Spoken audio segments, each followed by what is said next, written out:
One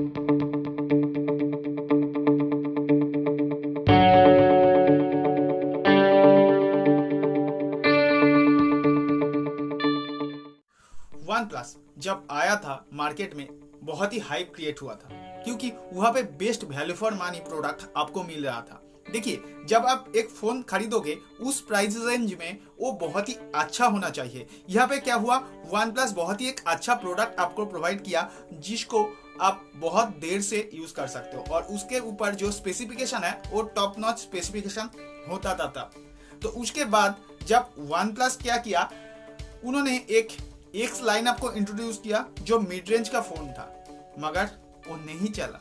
तो one plus ने क्या किया, उसको बंद कर दिया, और उसके बाद से उन्होंने फोकस करना स्टार्ट किया कि अब से हम जो प्रीमियम क्वालिटी का फोन है वो ही लॉन्च करेंगे। इसके बीच एक प्रॉब्लम हो गया, इंडिया में जो साइनोजेन ओएस है वो यूज नहीं कर पाया, क्योंकि माइक्रोमैक्स और साइनोजेन ओएस एक टाई अप किया हुआ था कि सिर्फ इंडिया में माइक्रोमैक्स ही साइनोजेन ओएस को यूज कर सकता है। तो इसलिए क्या हुआ, वन प्लस के ऊपर कोई भी चारा नहीं बचा कि वो साइनोजेन ओएस देके इंडिया में फोन बेच सके, मगर इंडिया वन प्लस का बहुत ही बड़ा एक मार्केट साबित हो सकता था। तो इसलिए उन्होंने फिर से इंडिया को टारगेट करने के लिए जो ऑक्सीजन ओएस है उसको डेवलप किया, क्योंकि उसका जो पीट लाउ सीईओ था वो बहुत ही शातिर दिमाग के थे और वो जानते थे कैसे सॉफ्टवेयर को ट्विक करना है, क्योंकि साइनोजेन ओएस जो था उसके बहुत करीब से वो काम किया हुआ था।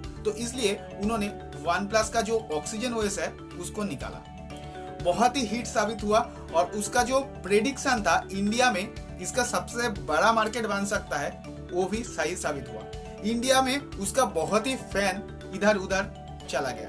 तो वो फैन क्या काम का था, तो वो ऐसा था कि इतना ही फैन बॉय बन गया था, उन्होंने वन प्लस का हर एक प्रोडक्ट खरीदना स्टार्ट किया इंडिया में। तो इसलिए इंडिया के लिए वन प्लस 8 सीरीज का एक अलग ही प्राइसिंग था जो यूएस से बहुत ही कम था। ये तो वन प्लस का जो राइज था इसको जस्टिफाई करता है। देखिए, इसके बाद वन प्लस थोड़ा भटक गया।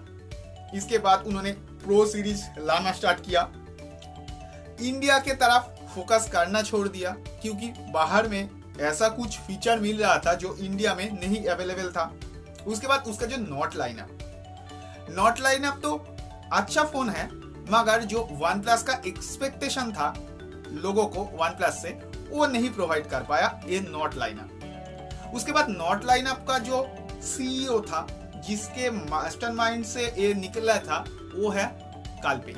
उन्होंने कंपनी छोड़ दिया क्योंकि उसको पता था कि ये कुछ दूसरा सोच में है। तो वही हुआ, कालपे ही जब वन प्लस को छोड़ दिया तो वन प्लस क्या किया, ओप्पो से मार्च हो गया। पहले भी ये ओप्पो का ही प्रोडक्ट था, मगर सामने से कभी नहीं कहता था, क्योंकि अब अगर आप देखोगे ओप्पो का जो फोन है उससे दो चीज गायब कर दो, कलर ओएस और ओप्पो का ब्रांडिंग, वहां पे दो चीज इंक्लूड करो, तीन चीज इंक्लूड करो, एलआर स्लाइडर, वन प्लस का लोगो, ऑक्सीजन ओएस, बन गया वन प्लस का डिवाइस।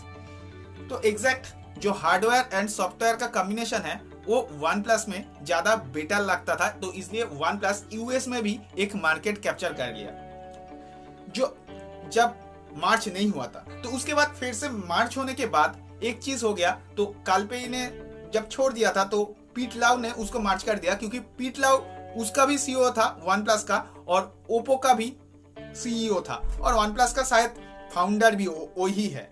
तो इसलिए दोनों को मार्च कर दिया और फिर एक साथ वो काम करने लगे। उसके बाद क्या हुआ, चाइना ओरिएंटेड जो वन प्लस का डिवाइस था वहां पे भी उन्होंने कलर ओएस देना स्टार्ट किया, और बाद में जो कलर ओएस है और जो ऑक्सीजन ओएस है दोनों को मार्च करके ऑक्सीजन ओएस 2.0 वन प्लस 2.0 अभी हाल ही में आने वाला है। तो इसका फायदा क्या है, इसका फायदा एक चीज है, जो यूएस का मार्केट है वहां पे सिर्फ वन प्लस घुस सकता है, ओप्पो का फोन उतना नहीं बिकता, और वहां पे Xiaomi भी इतना नहीं बिकता।